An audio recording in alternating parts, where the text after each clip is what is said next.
Hello everyone, welcome to the first episode of Cycle TV. My name is Brody Bartlett, I'm your host, and we're sitting here with Alzan from Pedal Performance, and we're going to talk to you about some of the new products coming out this year, a new trend called fat bikes, and we're going to answer one of the biggest questions that most people have about the difference between shops and buying at non-shops, aka department stores, or even maybe online.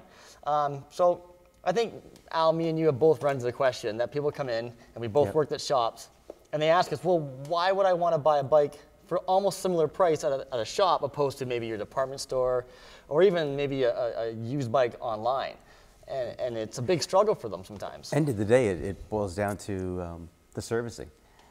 So, you know, how is this bike going to be assembled? How has it been maintained? What are you really buying? And that's why at a bike shop, you're able to get that trust. You're able to build that relationship and carry forward with the sport. What I find with a lot of people buying at a department store, you're not getting that relationship. You're not getting the answers to your questions, and you're not getting even sized properly a lot of times. And I think we've probably seen it many times where they come in with a bike they just purchased, and they show up and they say it doesn't work already. Exactly. And they're upset, and they've spent maybe a good chunk of money that, well, what they feel is something they've saved for, and the bike doesn't even roll, doesn't break, it hasn't even been set up right. Yep. And that can be quite dangerous too as well. That can be a safety issue. Exactly, and you know, independent bike shops, they're a lot more focused on making sure that product is working properly before it leaves the front door. Yeah, so they're basically, it's more customer oriented, and even you do get a bit more of a quality difference. Even though they are sometimes relatively priced, the quality is still an upper end bike made by an upper end manufacturer. I agree. Okay. I agree. So the rule is, go to a bike shop, support your local bike shops. You're going to get a better bike, better made, and it actually will work when you ride it. So I guess the next big thing we're going to talk about are these fat bikes.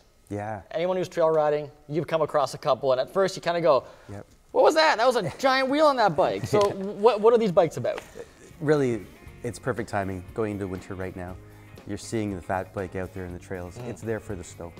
It's there to ride over the snow, give you better traction, and really just take advantage of the off season and have some fun. Yeah, so I mean, what are they for? Snow? Sand? Sand. Okay. So yeah, in Florida they're hot. You know, they're on the beaches with it. So it's popular there too. It's like the racer's beach bike basically, right? Exactly. Exactly. So like, the other thing I was thinking about is I ride up North lot. Mossy, loamy, squishy, rooty stuff that you would sink into a ton. And I was thinking maybe that might be an option for some guys who are struggling with really soft, loamy soil. I've seen it ridden in the summer, and people are liking it because it's just a comfortable riding bike. It rolls over everything that you throw at it. A little downfall, it's a bit heavier. Yeah. But we're out there to have fun and get a workout. It's not a bad option. Yeah, I'm hoping maybe this winter I'll get my hands on one and we can maybe do a test ride and show the viewers, you know, how much fun they actually are and how well they actually work in the snow compared to maybe a regular bike. Yeah. I'm anxious for one myself, so yeah, I agree. So, next topic, I think everyone's been waiting for this. It's Shimano's new DI2 system, but it's for mountain bikes. We've seen it on the road, and we saw it on the cross bikes, so everyone I think was going, okay, come on, they have to be building one for the mountain bikes. And all the mountain bikers were going, give us it. We've all been waiting for it. So what are your thoughts on it? It's here, and I think everyone's excited about it. I like it a lot. I think we're at the point where we're finally getting the technology to withstand the punishment that mountain biking puts on these types of componentry. It's going to be accurate shifting, fast. I think that'll lend, maybe it might be too high of a price point, but for some of those novice riders who are just getting in, maybe have the budget, they could kind of use this even if they're having shifting problems. But also, you were saying that there is that system where it's like, for the front derailleur, you can either choose it to shift yourself for one or two, or you can, what you're saying is you can shift like vertically, right? It's sequential shifting, so what we're seeing is from gear 1 to gear 20 with one lever, you're controlling it, which is really cool. The front derailleur will automatically shift according to the gear that you're requesting, which is really neat. And I'm assuming the price point is going to be steep, but it's what you pay for new stuff, right?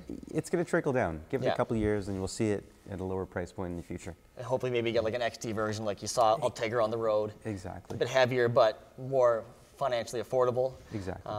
And battery life, durability, I'm assuming they've probably sorted all that out, right? So it's going to be... Durability, it's robust. Even the exposed wires, they have extra casing around them. Okay. The battery life, you're looking at over 2,000 kilometers before you have to charge it. So it'd be like, for most people, an entire season almost, right? Exactly. They could ride the whole season. I didn't ride that much. I And have it's to charge my completely battery. sealed. They made it so it's submergible, so you can imagine how much punishment this can take. And I think that's probably why they were testing it on Yeah. cyclocross, because those bikes go through hell and back, right? Exactly. All right, Al. Well, thanks for stopping by, and thanks for chatting with us. And we'll talk to you hopefully soon, and we'll cover some other topics. And for the viewers, stay tuned for the next episode of Cycle TV.